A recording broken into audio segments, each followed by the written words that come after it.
Here's an example of real science, funded with your tax dollars by the National Institutes of Health. Menopause experiments on marmosets, not known to experience menopause.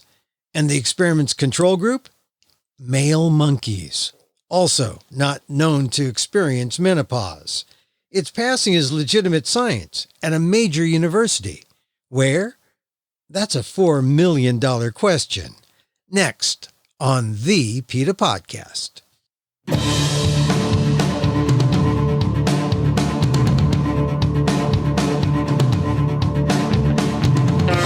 Welcome to the PETA podcast.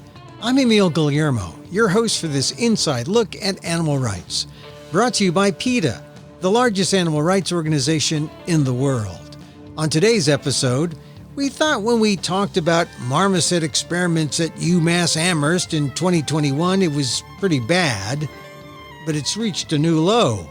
Menopause experiments on animals who don't get menopause, and the control group are male monkeys.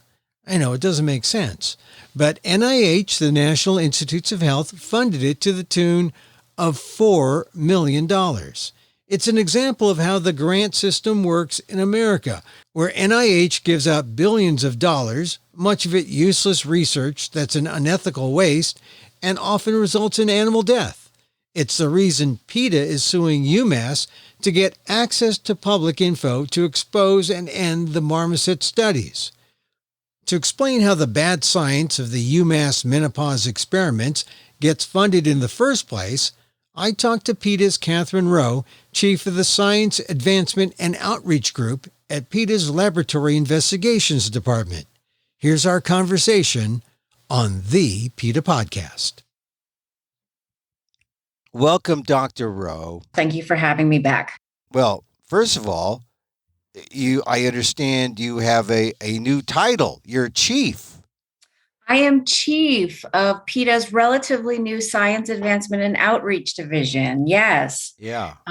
What we do is try to educate young students as well as early career scientists on the harms and flaws of animal experimentation and try to promote all of the more humane, more human relevant methods that are available to conduct their research. So that means that you can get the scientists in their, really at their formative state before they get indoctrinated by I don't want to call them the evil empire, but before they get indoctrinated by traditional methods and, modes of science. That's exactly right. As you probably know, once somebody goes on the path of animal experimentation, it's really difficult for them to backtrack because of, requirements for tenure, say at an institute, trying to get grant money, trying to get publication. So the earlier we can reach people and communicate to them that what they're doing is not only harmful, but is not likely to lead to any advancements for human health, the better, and get them on the track of using more humane and more human relevant, more clinically applicable research methods. So that's one of our major goals in our division. So as you try to reach both the public and these young scientists, you're doing this, it's a kind of education, but for the young scientists, is there really a path that they can follow that would end up as a tenured researcher, tenured professor, tenured scientist? Oh, absolutely. I mean, half of the tenured scientists out there right now are not using animal methodology, but where your training lies, what you start out doing tends to be what you continue doing. So if we can reach people and explain to them that, yes, the animal experimentation paradigm is failing, and it's cruel, then we can put them on the track that the other half already are on, which is doing human relevant research. And so you really are coming to this new role as the chief at a time when we could go either way. It sounds like 50-50 almost. Oh, yeah. And to some extent, it's at chance. So when a lot of these decisions are made when you're as young as 18 years old. You're a freshman or a sophomore majoring in biology, or you're pre-med, or you're a neuroscientist, and you ask to work in a laboratory to get research experience, and you're almost assigned at random. And that can really set what sort of research you're going to be doing for the rest of your career. And when you're 18 or 19, you don't necessarily have the wherewithal to say, wait a minute, I don't think I want to, perform cervical dislocations on mice. I don't want to perform invasive brain surgeries on monkeys. You're doing what the people in authority are asking you to do. And so what we want to do is show those youngsters that there is another way and that their science will be better, their lives will be better if they don't follow this animal experimentation path. But we have to get to them as early as possible. And so I'm talking about this, and it's fortuitous in some ways, because the very subject that we came together to talk about today talks about a scientist who is on that one path, that the negative path, and continues to do it. And we're talking about what happened with the Marmosets at the University of Massachusetts-Amherst. And why don't you take us, and we talked about that in our initial conversation about a year ago, why don't you tell us about what are they doing with marmosets at the University of Massachusetts-Amherst, also known as UMASS? What are they doing with those marmosets? Right. So at the University of Massachusetts-Amherst, there's an experimenter named Anya Lacruz who is using small marmoset monkeys. They're a New World monkey. They're very small. They're extremely vulnerable, and they do very poorly in a laboratory environment. What makes them useful, if you will, to some experimenters is that they are cheaper than other primates. They are smaller than other primates there, and their lifespan is shorter. So Lacruz is interested in studying aging and gender differences in vulnerability to neurodegenerative diseases. So we know that human women, are more likely to get Alzheimer's disease than human men. And so the first set of experiments we talked about last time had to do with Alzheimer's? It has to do with age and brain function. So in general, but also where neurodegenerative disease comes in. Now, of course, the right way to study this, the accurate way to study this would be to use humans, which many, many people are doing and getting wonderful data. However, Lacruz, rather than do it the right way, is using these tiny vulnerable marmosets in extremely invasive experiments to try to understand how age and hormones interact to produce cognitive decline. So she's taking these marmosets, trying to induce age-related hormone changes that women experience, aka menopause, by surgically removing their ovaries. She's doing what are called sleep fragmentation experiments.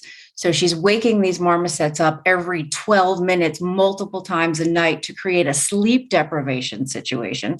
She's inducing or simulating hot flashes by applying heat packs to their bodies. And these heating packs are at like 120 degrees Fahrenheit, and applying them directly to their bodies to try to simulate the hot flashes that women in menopause experience, and then studying how their brain is developing, studying how their cognition is developing. I mean, the marmosets are experiencing a number of really terrible things, number of surgeries, a number of procedures, all to get really bad data about how hormones and gender and age and cognition all interact. Well, so look, we'll go back over that again, but you, at the beginning of that, when you described what she did, you did mention that, she's talking about humans, and then she goes to marmosets.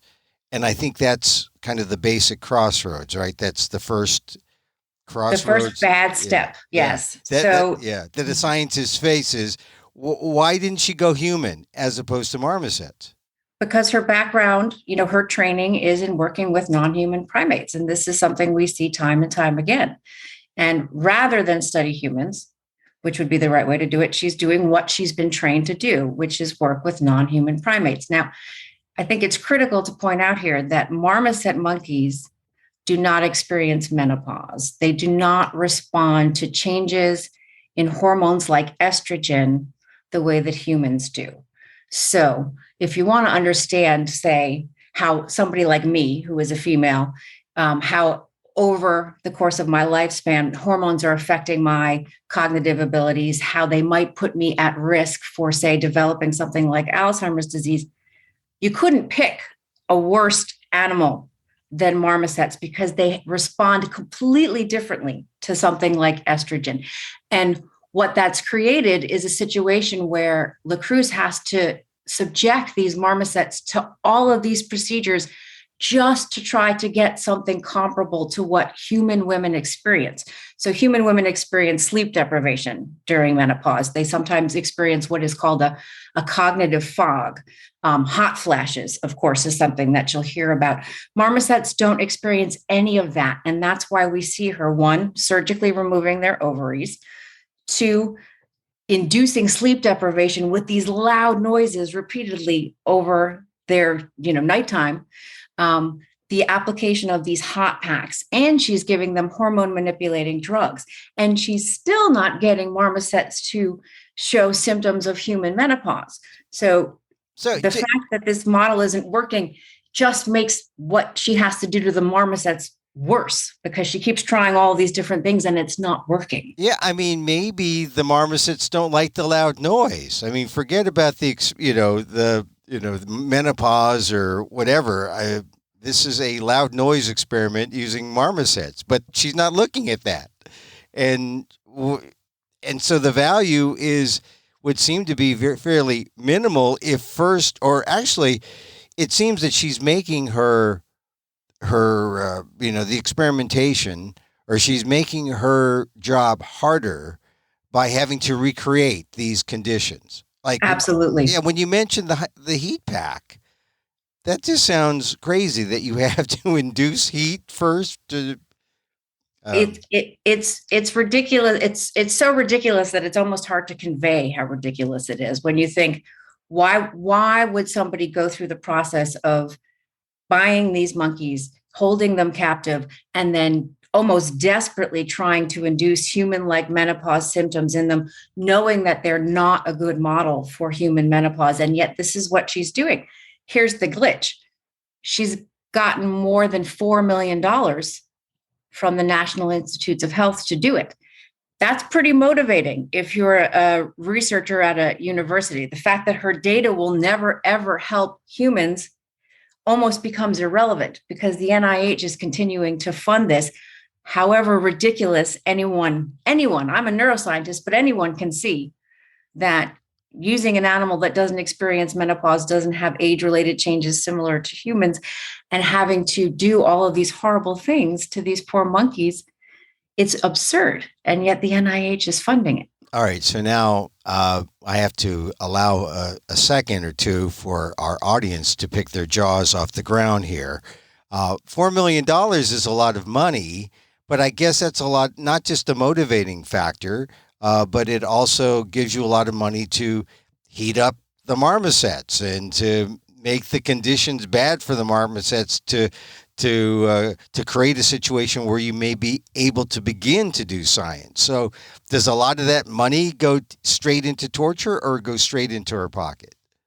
A lot of it goes straight into the torture. So the NIH gives investigators a certain amount of money to increase their salary. So some of it does go to the investigators, the researchers directly, but a lot of it is for buying the marmosets, buying the cages, buying the surgical tools. So we didn't really get into the surgeries that these marmosets undergo. We did talk about having their ovaries removed, but there are also experiments where their brains are cut into and they have electrodes directly screwed onto their skulls. And this is so that she can monitor the marmoset's brain activity overnight. There are electrodes that are implanted directly into their abdomen. This is a nightmare for a marmoset in these laboratories. And marmosets, we know, do very badly in laboratories before any of these invasive procedures start. Marmosets are prone to something called marmoset wasting disease, where they, can lose up to 47-50% of their body weight. And basically it sounds horrible, but they can sometimes just drop dead because the stress of the laboratory environment, how unnatural the laboratory environment is, creates health conditions that are so severe that the animals just die. Well, it sounds like the marmosets are just a bad lab medium to begin with, should never be considered. But I think I read this somewhere, but compared to other monkeys, I think I read that the marmosets are fairly inexpensive. And so does that contribute to why someone who's only getting $4 million might want to invest in marmosets and experiment on them, because they're less expensive, they're cheap, and allow for a lot of mistakes? Because, hey, you're not going to get to the promised land with marmosets, but you can get to a lot of NIH funding and NIH money and do a lot of needless research. That's exactly right. I think that what we see, certainly where marmosets are concerned, but often any number of animal experiments, is the animal that gets chosen by an individual experimenter isn't chosen because they're a good model of human disease or they're a good model of human behavior, but because they offer a degree of convenience. And the marmosets are a case in point. They are non-human primates, so they have a lot of social skills and cognitive skills that are comparable to humans, but they're cheaper, they're smaller, and they age faster, and they reproduce more quickly. So Lacroix has chosen these animals not because they're a good way to understand human menopause or human age or human disease, but because they're just easier for her to work with. She's going to get bad data, but she's going to get the data faster, and she's going to get it cheaper. This is part of what she was doing at the beginning when we were talking a year ago. Has she updated her model since? Or is she doing just even more of the same? What is she doing to the marmosets now? I hate to use the word update because that sounds like maybe some sort of, technological advancement has been applied. But what we're seeing is what we predicted several years ago, which is that these animals are not a good way to study human menopause. So initially she was studying just general aging, but that didn't work because, again, marmosets don't age or respond to hormone changes the way humans do. So we see heat plaques, we see surgeries. This sleep deprivation that I was describing is relatively new. So again, taking away their ovaries, giving them hormone manipulating drugs, applying heat packs, none of that created menopause-like symptoms. So now we've taken it to another level. Now we're going to start waking these animals up multiple times over the course of a night with loud noises to try to create something similar to humans. It's not going to work. I'm terrified about what she's going to do next if we don't get UMASS and the NIH to stop supporting these experiments. Now, one thing I also heard is that as a control group, as she does her experiments, she's doing an experiment on on marmosets that do not get menopause, but she, as a control group, she's using male monkeys. Is that right? Could that possibly be right? A control group on menopause using male monkeys? Well, that is what she's doing, and you're correct to be shocked by that. What's very frustrating is that all of the manipulations that we described, right? The ovary removal, the hormone manipulation, the sleep deprivation, that should be enough to say, compare, like, let's look at how a marmoset who has her ovaries compared to a marmoset who doesn't. But no, because these marmosets are such a bad model of menopause, what we're seeing is she's comparing them to males. Now, I think most women, if they heard that somebody was doing research on menopause and was studying it in men, would laugh, right? You just be like, that's ridiculous. But this is what we see with animal experimentation time and time again, is that using the right subjects, whether they're human or animal, male or female, is not something they really consider critically. In the same way that you shouldn't try to study human menopause in men, you shouldn't try to study human menopause in male marmosets, yet that's what she's doing. Does anyone at the funding source, NIH, do they go in and say, why are you doing this? Or do they just let her have the academic freedom to do her research? I think that they let her have the academic freedom. So as you probably know, but maybe your listeners don't know, the way that animal experiments are evaluated is sort of piecemeal. So the NIH, the grant review committees, really just look at the scientific question. So somebody says, we really need to understand menopause more. I agree with that as a 50-year-old woman, but and LaCruz can say whatever she wants in her grant application about how relevant or useful her data is going to be. And the people reviewing this probably know very little, if anything, about marmoset physiology. LaCruz isn't going to tell them in her grant application that marmosets don't experience menopause. She's simply going to say they're a good model. They're smaller, they're cheaper, they're faster. Give me the money. And they're going to agree. The people who evaluate the harms are at the institutional level. They're at UMass. So no one is looking at the harms to these animals relative to the benefits, which would be critical here. So I think that what we see at NIH at the grant review level is they get the barest minimum of information, and they get the information that the experimenter gives them. That's it. So if you can promote your project really well, it's likely to get a good score. So oversight, she's not even worried about oversight. She just does her thing. And if an experiment is allowed to fail, I guess, right? Oh, experiments are definitely allowed to fail. Hers have been failing for years. Again, as I said, she cannot create menopause symptoms in these marmosets. And NIH seems to not recognize that. They just keep giving her more money. Here's money to try this drug study. Here's money to try this heat pack study. Here's more money to try this sleep fragmentation study. Nobody's saying, wait a minute, are we sure this is the best way to go about answering these questions, when anybody can see that the answer to that is no? So faulty science, it really rests on the scientist. That's, I can make my own mistakes, I guess.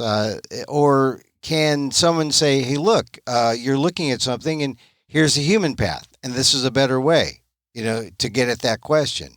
That would be at the grant level committee, right? I guess if she's asking the wrong question to begin with. Well, that would be what we'd hope would happen at the grant review committee. But again, oftentimes the people reviewing grants, if you're somebody who does animal experimentation, you're likely to get an animal experimentation grant. And similarly, if you're somebody who does clinical-based research, you're more likely to review a clinical-based grant. So there's a lot of system-level problems that allow this sort of thing to continue. If you've got people at the IACUC, right, the people who review the harms, they're all often animal experimentations, or the majority of them are animal experimenters. Now, Katherine, let me stop you. When you say IACUC, now I've heard IACUC. I always think of a guy with a chef's hat and an experimenter's mind. But an IACUC actually is an acronym standing for the Institutional Animal Care and Use Committee. So this is the group of people at any given institute who review the procedures that an experimenter is proposing to conduct on animals. And their job is basically to go through and say, yes, you can do this, or no, you can't. But they have very little information about whether or not these studies will go on to benefit humans. They're just basically following a list of rules about what is or isn't allowed to be done to an animal in a lab. And for the most part, the answer is anything. But that committee is often made up of other people who use animals in their experiments.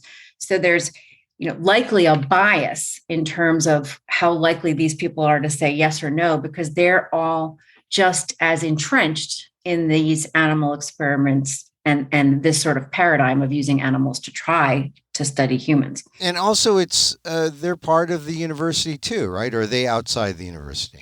There's usually, so there are rules about the way that an IACUC is supposed to be composed, and you're supposed to include somebody who is not part of the institute, and not somebody who's entrenched in animal experimentation. But most of these committees will have one person who fits all of, who wears all of those hats. Yeah. So if you have a committee made up of 5 people, you'll have 4 UMass animal experimenters and one guy, who's not, one male or female, who's not part of it. But of course, that person will get voted down because they're, one of 5 people. And the fact that it's money to UMass coming in. There's a kind of bias there, and money from the government, and that just doesn't just go to the researcher, but to the entire university.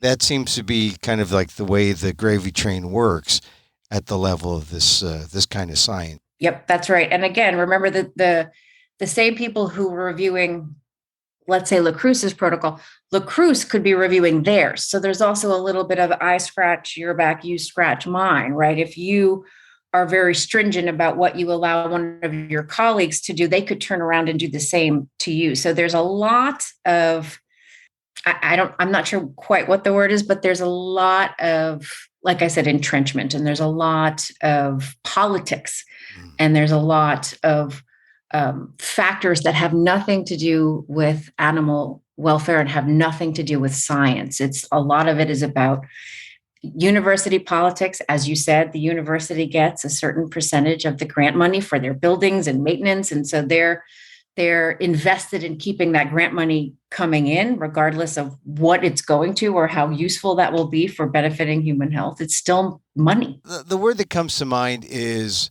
corruption of science, or that's something that has to be proven in court, perhaps. I know that PETA has filed a suit and you're looking for papers and documents.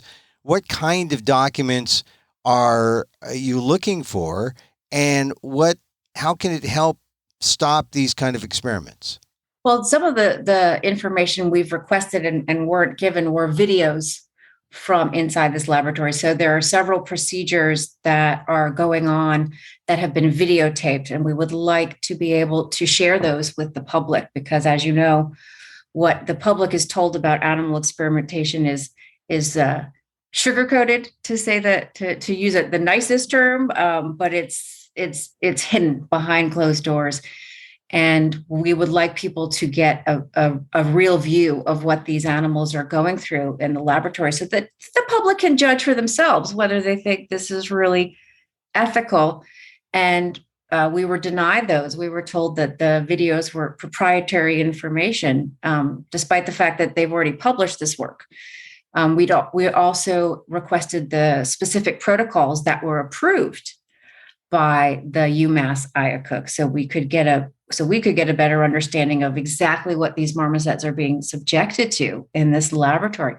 And a lot of those procedures were what's called redacted, right? So basically, it's just blacked out. The university said, we're not going to show you what is actually going on.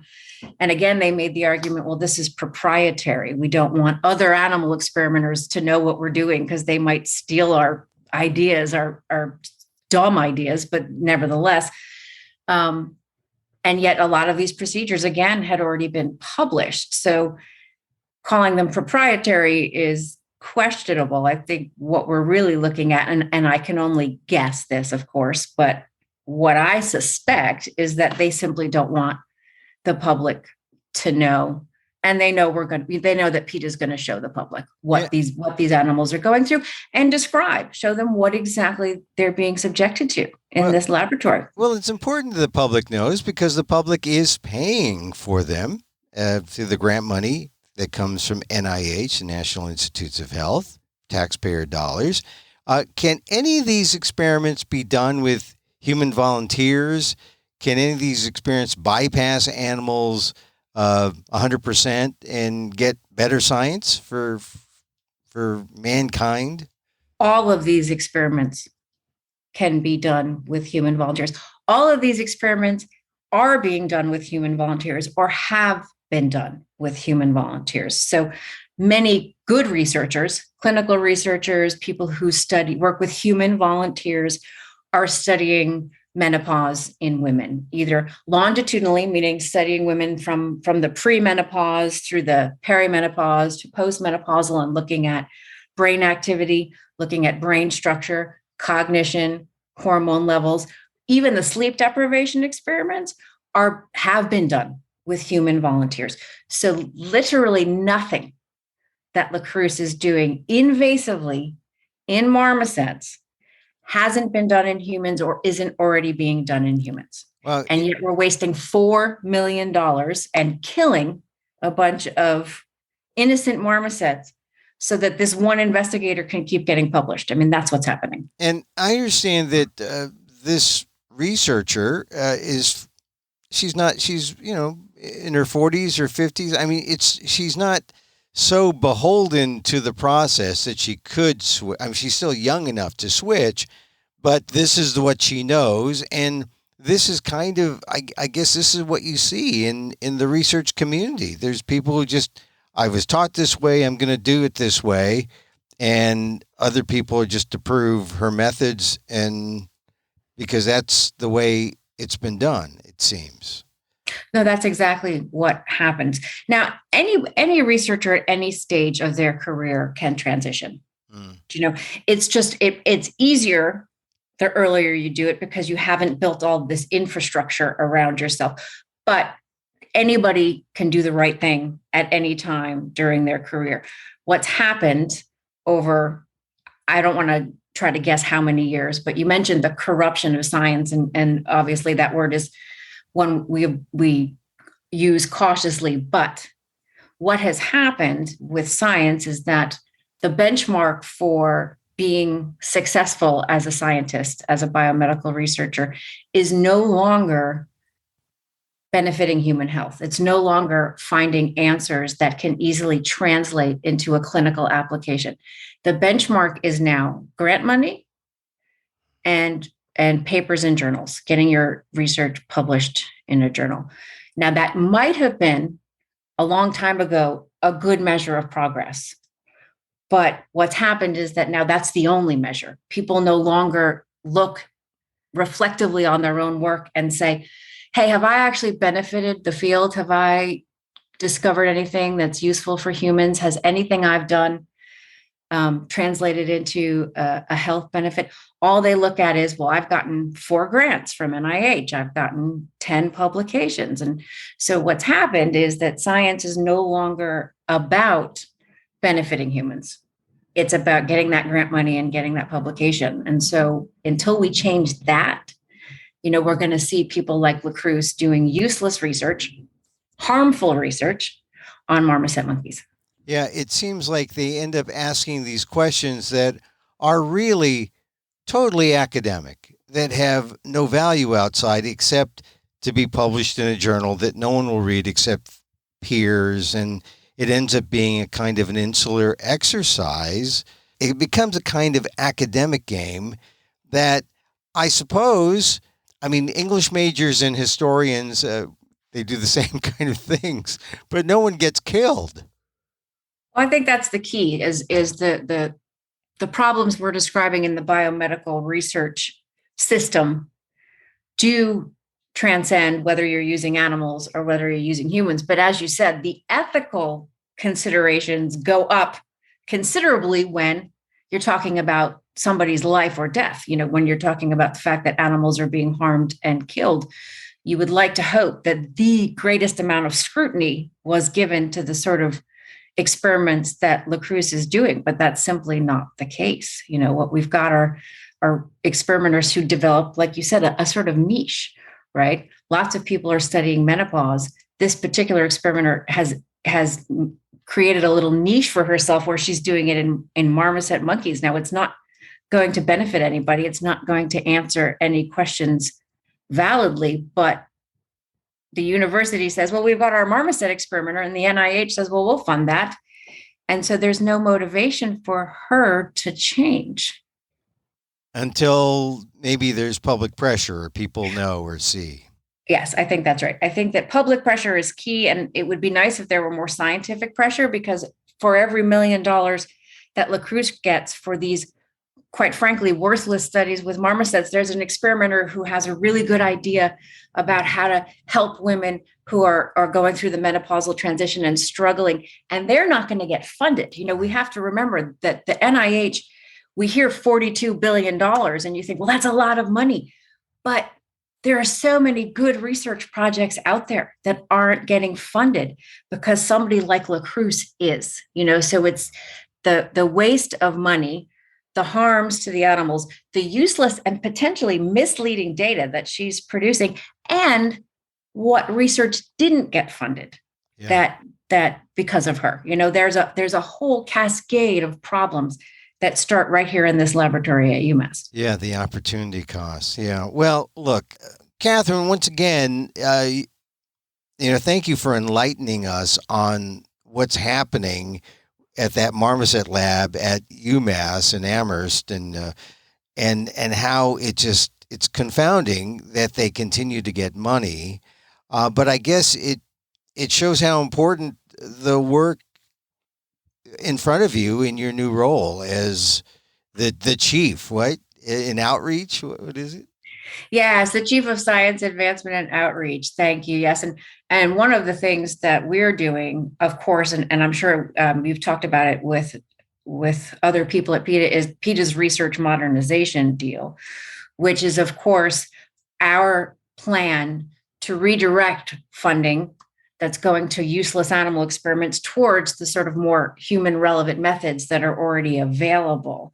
And this would be the sort of plan that would avoid experiments like what LaCruz is doing. Because again, this is one set of experiments, but it's a good example of how problematic biomedical research in the US really is, and how poorly regulated it is, how poorly evaluated it is. And so what we're trying to do not only is end an individual experimenter like LaCruz's useless marmoset experiments, but also change the system. And PETA's Research Modernization Deal is what is a 6-step plan to change biomedical research in the US for the better for humans and better for animals. Katherine Roe, the chief. They call you the chief? No, they call me Katherine, Emil, but yes, in my email signature, you might see chief, but it's really just Katherine to everybody else. Okay. Katherine, thank you. Thank you again for joining us on the PETA podcast. Thank you for having me, and thank you for letting me talk about this. Can't believe she does that to those marmosets. I wish I could say that I can't believe it, but I can.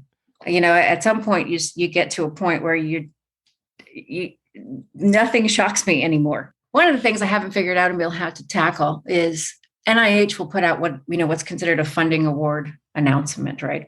And often that is based on pressure from the public, pressure from patient advocates saying, we need to understand women's health more. Let's say we need to do some research on health disparities. We need to reduce the risk for transgender women for HIV. This is an example that came up for us recently. There's a paper that came out yesterday about food insecurity. At some point, somebody at NIH has the right idea. They say we need to understand the effects of food insecurity. We need to know why transgender women are at higher risk. These are all good ideas. But then you see the LaCruz types, right? The people who are just really good at pivoting towards grant funding. Like I wouldn't be surprised if LaCruz was like, I can study food insecurity. I can just, deprive my marmosets. And the next thing you know, she's got money to study what is a really important issue. And she's never going to answer the important, but this is how NIH works. You've got a list of publications, you've got an affiliation with an esteemed university, and you're good at packaging what you want to do. And the next thing you know, you've got millions of taxpayer dollars for research that's never going anywhere. And that's called being a pro. That's called being a pro. And the truth is the people who are good at get grants are good at getting grants. They're just, it's like being good at standardized tests. I happen to be one of those people who's good at standardized tests. Doesn't make me smarter than anybody else. It's just that I'm good at standardized tests. Some people are good at getting funding. They're just good at it. You were just born with a number 2 pencil in your hand. Yes. I love those little bubbles. But you know what I mean? Like there's just, it's almost in and of itself a niche. The grant getting community. And what it does is it helps perpetuate this useless paradigm, 50% useless at least. And that's the fight. That's the fight.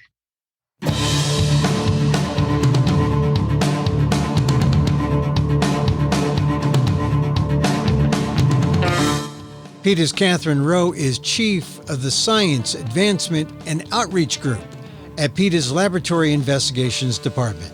For more of the Marmoset lawsuit, go to PETA.org. And that's our show for today. Thank you for listening. Don't forget to send a link of this show to your friends. Tell them you like the PETA podcast. You can contact us at PETA.org. You can find me on Twitter at Emil Amok, that's EMILAMOK, or see my vlog at amok.com, or see my work at ALDEF, the Asian American Legal Defense and Education Fund. That's at ALDEF, AALDEF.org/blog.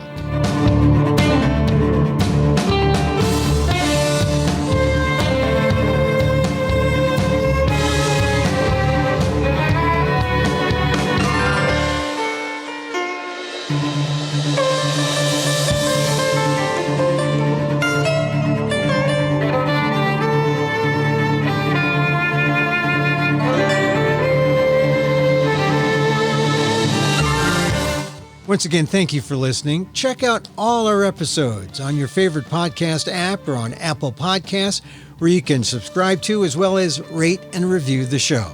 It helps get the word out about the issues you care about. Our music is provided by Carbon Works. Check them out on YouTube. And join us again next time for more insight into animal rights and the fight for a cruelty-free world on the PETA Podcast. I'm Emil Guillermo.